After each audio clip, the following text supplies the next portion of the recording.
촛불에 겁먹은 조선 1600명으로 축소 충격. 안녕하세요, 김촌입니다. 조선일보가 다음 주에 쓸 김건희 특검 윤석열 퇴진 전국 집중 촛불의 위기감을 느꼈나 봅니다.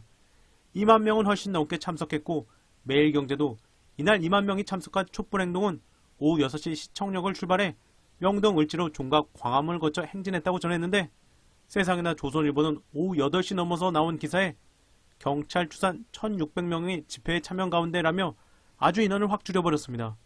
제가 현장에서 4시 20분에 찍은 사진에 이미 1600명은 그냥 넘어 보였는데요. 거기다 조선과 경찰은 같은 시각 종로구 동아면세점 앞에서는 정광훈 목사가 대표로 있는 자유통일당이 주사파 척결 집회를 벌였다. 경찰 추산 4천여 명이 집회에 참석했다며 전광훈이 이끄는 집회는 또 4천명으로 뻥튀기를 해줬습니다. 다음 주에 쓸 전국 집중 촛불에 위기감을 느낀 조선의 모습이 전해지는 대목입니다. 또한 이날 집회에선 강진구 기자, 황교익 칼럼니스트 등이 연설을 했는데 황교익 선생의 윤석을 향한 이 XX의 연설과 강진구 기자의 사자후 연설도 끝내줬습니다. 또한 진실은 침몰하지 않는다의 아이가 중학생이 되어 나와 화제가 되기도 했는데요. 충만 스님은 시청역 윤석열 집회에 등장한 스타라고 표현하기도 했습니다. 강진구 기자 연설. 더 탐사가 계속해서 진실을 향해 항해를 해나갈 수 있도록 시민들의 지지를 부탁하기 위해 이 자리에 섰습니다. 여러분들이 잘 아시겠지만 더 탐사는 윤석열, 한동훈, 김건희 정권과 건곤일척의 싸움을 벌이고 있습니다. 윤석열과 한동훈은 대다수 언론들을 동원해서 청담 게이트를 허위사실로 몰아가고 있습니다.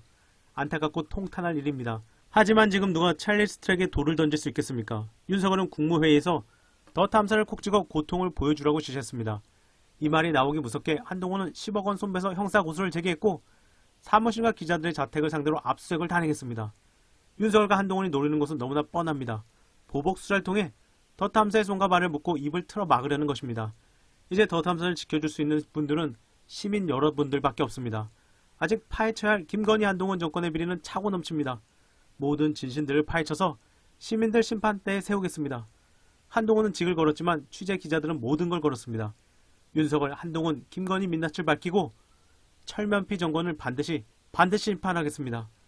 그 외 연설 전에 라이브에서는 첼리스트가 TV조선에서 인터뷰 후 첼리스트를 아는 지인들이 더 탐사로 제보가 쏟아지고 있다. 지인들이 첼리스트에게 들은 내용은 다르다는 내용을 추가로 공개했고 아직 공개 안 한 비장의 카드도 아직 많다고 전하기도 했습니다. 민들레 고일석 에디터. 대장동 1년 재판 다 뒤집는 검찰. 고일석. 정체불명의 428억 원을 놓고 대장동 1년 재판을 다 뒤집어야 할 판이다. 검찰은 정진상 전 민주당 대표실 정무실장을 기소하면서 천화동인 집은 매당 428억을 정 실장이 받았다는 혐의를 포함시켰다. 이는 428억은 유동규의 것이라는 검찰의 기존 공소 사실을 완전히 뒤집는 것이다.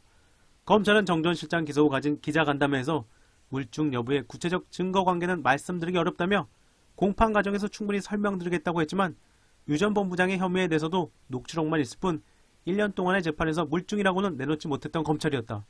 그런데 유 전 본부장이 지금까지 부인해둔 혐의를 인정하며 숨겨놓았던 물증이라도 꺼내놓았다는 말일까?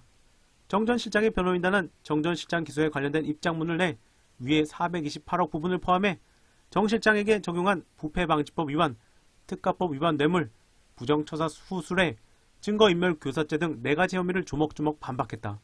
변호인단은 뇌물수색 2억 4천만 원에 대해 유동규는 얼마든지 밖에서 만나는 사이임에도 굳이 CCTV가 설치된 사무실, 가족들이 있는 집에 찾아가 돈 준다는 것은 상식에 반한다라고 주장했다. 더욱이 정 실장의 당시 성남시청 사무실은 별도의 방이 없어 직원 및 민원들에게 개방되어 있었다는 설명을 덧붙였다. 검찰은 69차례나 공판이 이어지는 동안 1년 내내 428억은 유동규의 돈이라며 수십 명의 증인을 물려 신문하면서 주장하더니 이제 와서 그게 정진상 돈이라는 겁니다. 아주 그냥 검사들이 앞뒤 맞지 않는 소설 갈기느라 머리에 쥐나겠는데요. 무죄 판결나면 무분별 조사했던 검사 상대로 20억 손해배상 청구하시길 바랍니다. 이어서 이경 대변인. 초부자 세금 깎아주는 것이 민생 예산입니까?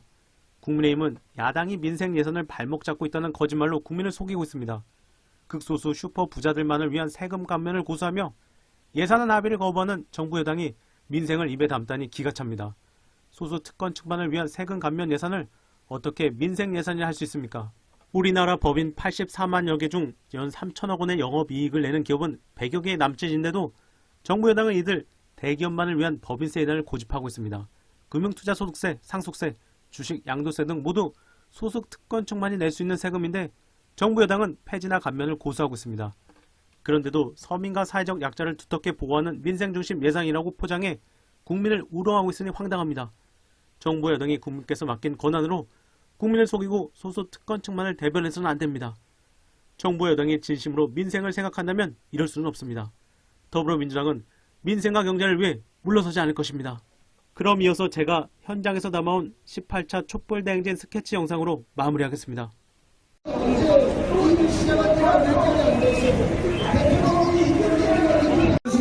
대단히 감사하고 피해자 이조명희를 구속하라는 여러분들과 법제가 이전과 문제를 지킨다는 책임과 우리가 여기서 목소리를 내면 경기는